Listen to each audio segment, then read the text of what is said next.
New পাওয়ার থেকে Basunagar swimming পুলের পাশে আশালতা অ্যাপার্টমেন্টে এই আয়রন গার্ড ইনস্টলেশন করা হয়েছে।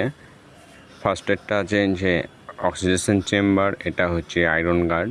এটা একটা ফ্ল্যাট আছে, টোটাল ফ্ল্যাটের আয়রন রিমুভার, যেটা পাম্পের সঙ্গে ইনস্টল করা হয়েছে। তারপরে পিউরিফাই হয়ে এই ট্যাঙ্কে এটা রিজার্ভ হয়। এখান থেকে সব ডেলিভারি লাইনে ফ্লোরে ফ্লোরে যাচ্ছে।